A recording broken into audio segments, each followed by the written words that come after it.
Crypto wars down under. A major DDoS incident's been found in Finland. Bears in the home routers and concerns about IoT and power grid security prompt a U.S. senator to demand answers. Smart cities present big attack surfaces. Preliminary notes on patches. ZTE and Huawei devices have formally been disinvited from U.S. government networks. And locking people in a room to teach them good cyber hygiene.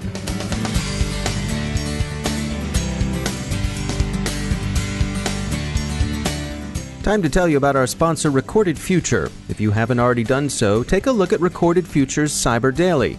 We look at it, the CyberWire staff subscribes and consults it daily. The web is rich with indicators and warnings, but it's nearly impossible to collect them by eyeballing the internet yourself, no matter how many analysts you might have on staff, and we're betting that however many you haven't got enough. Recorded Future does the hard work for you by automatically collecting and organizing the entire web to identify new vulnerabilities and emerging threat indicators. Sign up for the Cyber Daily email to get the top trending technical indicators crossing the web. Cyber news, targeted industries, threat actors, exploited vulnerabilities, malware, suspicious IP addresses, and much more. Subscribe today and stay ahead of the cyber attacks. Go to recordedfuture.com/intel to subscribe for free threat intelligence updates from Recorded Future. That's recordedfuture.com/intel.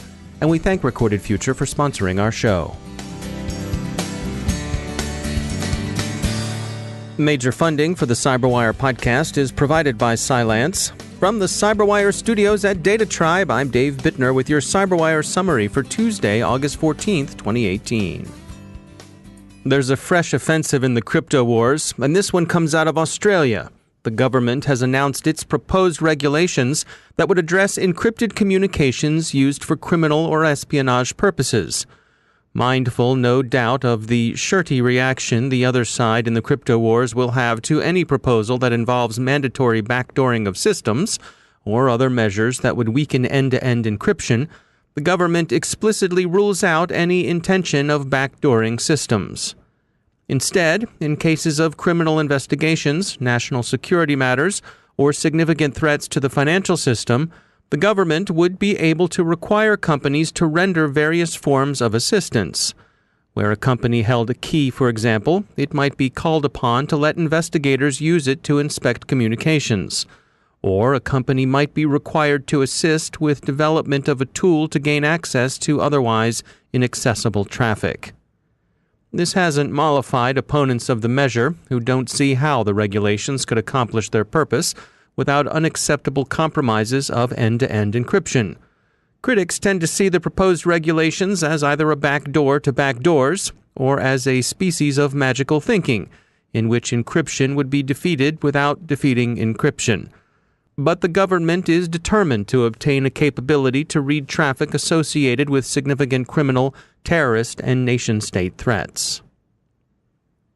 On Sunday, Finland sustained a major distributed denial-of-service attack.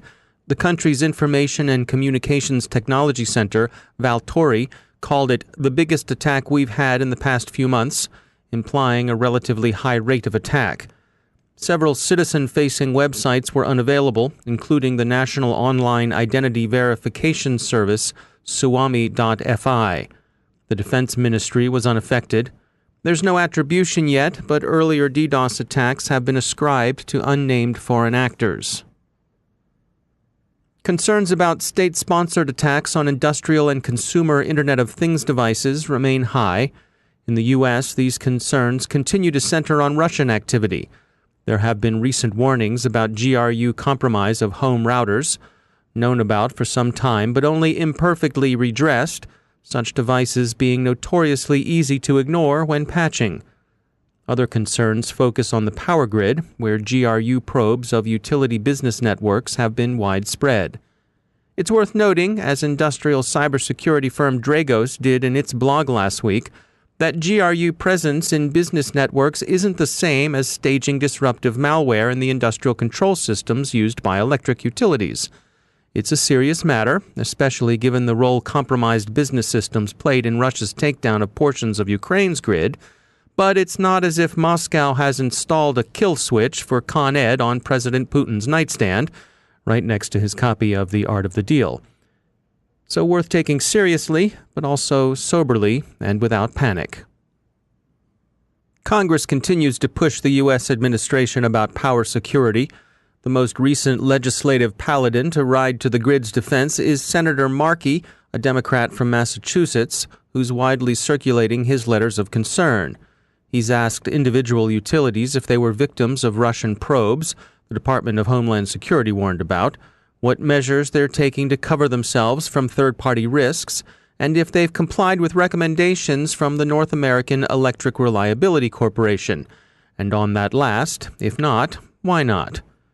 He's also asked for detailed descriptions of their security measures, a detailed account of any successful or attempted physical or cyber attacks, the utility's opinion of FERC critical infrastructure standards, and an account of any other vulnerabilities they've turned up and what they intend to do about them.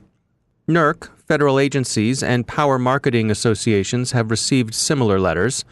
Any responses he receives will be interesting, and some of them will be surprising. Smart city technology presents an especially attractive attack surface. There's a growing concern about the sensors that technology deploys. IBM security and data security firm ThreatCare studied sensor hubs in particular, focusing on those delivered by three of the leaders in that sector, Libelium, Echelon, and Battelle. The hubs integrate inputs from a variety of sensors in order to provide a kind of swift situational awareness of conditions on the ground, including traffic, weather, pollution levels, and so on. The researchers found and disclosed 17 bugs in the hubs that they thought posed a significant risk. The vendors have patched them, but 2 points are worth bearing in mind. First, many of the issues were familiar IoT problems, like easily guessed default passwords. Second, sensors, like so many IoT devices, are notoriously easy to overlook when applying patches or upgrades.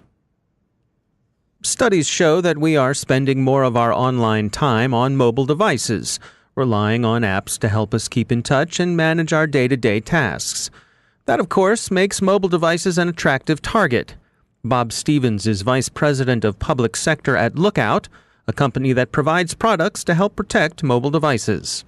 As you know, applications have caught on quite successfully. It is an app-based world now. Unfortunately, the bad guys have figured that out as well, so that they're starting to, or have been targeting applications, particularly on mobile devices, to try and steal data or credentials, or to be able to turn your microphone on and listen in on meetings, or take your photos, or turn your camera on and figure out where you are in your surroundings. So, things of that nature. Where are you usually seeing these pop up? I think we hear the stereotype of the flashlight app that does a lot more than what it's advertised doing. But are you seeing particular trends here? We are, yes. One trend is phishing, and I don't know that you can say that that's a new trend. Phishing has been popular on desktops for a long time. The big difference is that on a desktop the phishing came via email.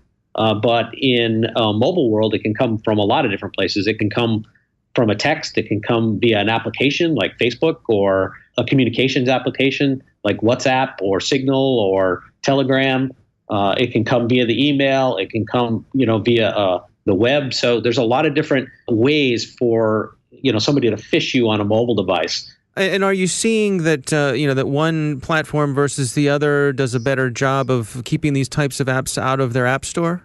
They both try, but, the bad guys are pretty creative. And I'd hesitate to say that one does better than the other.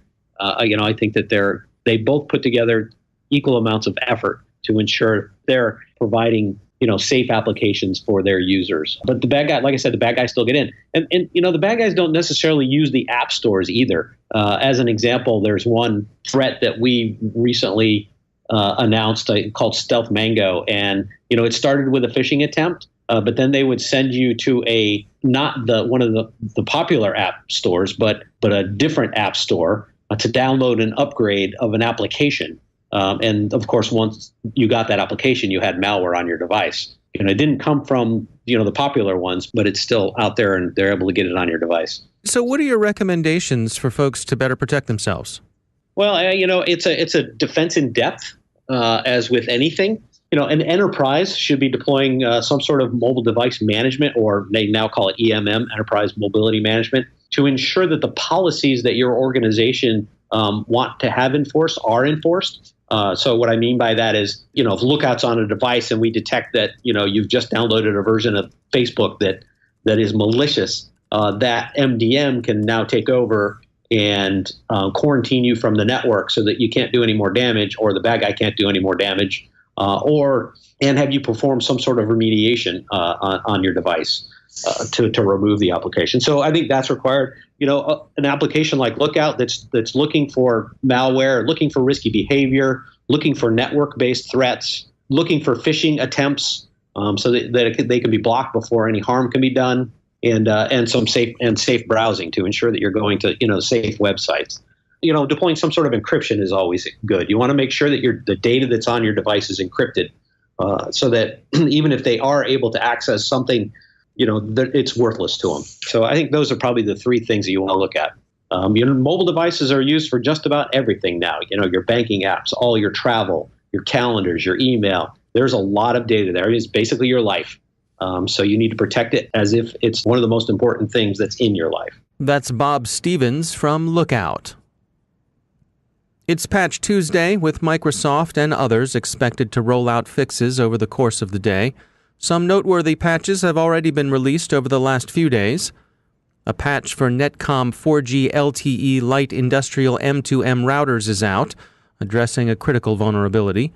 Users are advised to patch quickly. Oracle has addressed a vulnerability that could compromise an Oracle database and grant shell access to underlying servers. President Trump has signed legislation barring ZTE and Huawei devices from federal enterprises. Other sanctions, particularly against Russia and Iran, are widely expected to prompt cyber retaliation. Finally, here's a cyber hygiene training approach from the National Geospatial Agency. Lock employees in a room until they get it. That sounds more sinister than in fact it is, and the reality sounds way more fun than the sort of Alcatraz solitary the headlines suggest. The NGA will be running training events in its Virginia and Missouri campuses.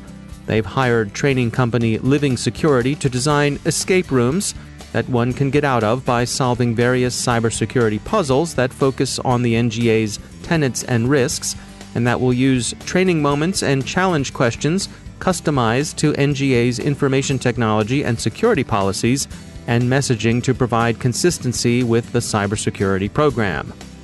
So, let us know how that works out, you NGA types.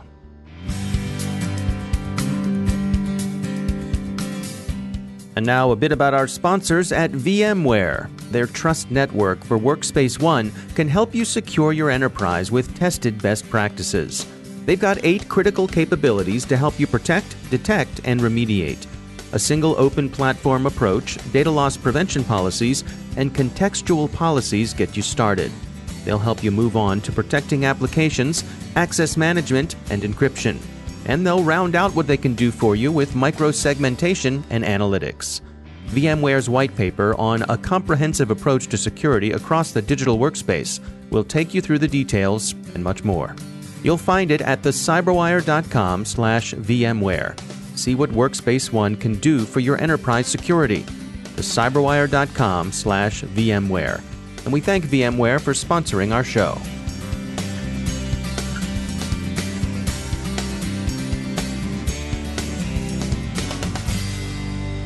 And joining me once again is Justin Harvey. He's the Global Incident Response Leader at Accenture.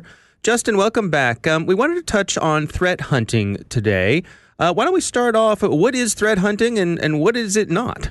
So threat hunting is looking for adversaries that are already present within your network or your endpoints. Enterprises today are spending money on things like antivirus and firewalls and intrusion detection and prevention systems for their network. But what do you do if any of that fails? It really only takes a couple systems for an adversary to move around or to subvert, and then they're in and persistent within your environment. And so what threat hunting is the constant and continuous searching for basically two things, Dave. Number one, it's looking for the anomalous. So it's looking for things that don't smell quite right, but it could be a new patch that has changed that registry key, or a new program has shown up because someone installed it. Or looking at things like the suspicious, things like perhaps this registry key was added with this new probable, potentially unwanted program, or the suspicious being someone logging in directly into a Linux system using a root login instead of logging in as a user and then becoming super user. So threat hunting is really looking for the things that are misplaced or shouldn't be there. So is this an expensive thing to spin up within an organization? When do you know when it's time to activate this process? Well, I think all enterprises of sufficient size, meaning really in the SMB market, I think threat hunting is going to be too spendy to do it yourself. I think that most managed service providers or managed detection and response providers should be supplying that for the SMB market. But for the larger enterprises that are managing their own infrastructure, it should absolutely be a part of their cyber defense program. The barrier to entry to threat hunting is that there's simply not enough people in the industry today in order to not only run the threat hunt program, but develop the threat hunt program. Many of my clients are struggling with saying, okay, I know we need to do threat hunting and I kind of have some people to do it, but what do I do? There have been some vendors out there that are automating their EDR systems in order to codify things like the MITRE attack matrix and putting that in their agent or in their software so that human beings don't have to remember every little nitpicky thing that the attack matrix for MITRE presupposes. And so with that automation, it still gives our threat hunters a leg up in order to find the anomalous and the suspicious. So what's your advice? So what's the best way for someone to get started? The best advice here is to bring in a trusted third party, hopefully one that has a threat hunt methodology in order to give to the threat hunters. In my experience, or at least in the old days being several years ago, threat hunting was just merely hiring a bunch of smart InfoSec people and throwing them against a problem saying, go find evil, go find the anomalous and the suspicious. And that hasn't been working at scale. So I think number one is to settle on a threat hunting methodology. Ours, the one that we've developed amongst my team, is what we call intel-driven, hypothesis-based threat hunting methodology. But there's a lot of other types of methodologies out there that are just as good. The second step, Dave, would be focusing on a technology set that will support codifying things like the MITRE attack matrix into an EDR product. So not only do you have to have the people, the methodology, but you also have to have the tools and the visibility amongst the endpoints and the networks in order to surface that telemetry and then to analyze it. So some of our customers utilize EDR products that send all their data back to a centralized source. Perhaps it's Splunk, perhaps it's their SIM, perhaps it's the EDR console, and then they hunt within that environment in order to find those adversaries latent within the network and the endpoints. Justin Harvey, thanks for joining us. And that's the Cyberwire. For links to all the stories mentioned in today's podcast, check out our daily news brief at thecyberwire.com. Thanks to all of our sponsors for making the Cyberwire possible, especially to our sustaining sponsor, Cylance. To find out how Cylance can help protect you using artificial intelligence, visit Cylance.com. And Cylance is not just a sponsor, we actually use their products to help protect our systems here at the Cyberwire. And thanks to our supporting sponsor, VMware, creators of Workspace ONE Intelligence. Learn more at vmware.com. The Cyberwire podcast is proudly produced in Maryland out of the startup studios of Data Tribe, where they're co-building the next generation of cybersecurity teams and technology. Our Cyberwire editor is John Petrick, social media editor Jennifer Iben, technical editor Chris Russell, executive editor Peter Kilpie, and I'm Dave Bittner. Thanks for listening.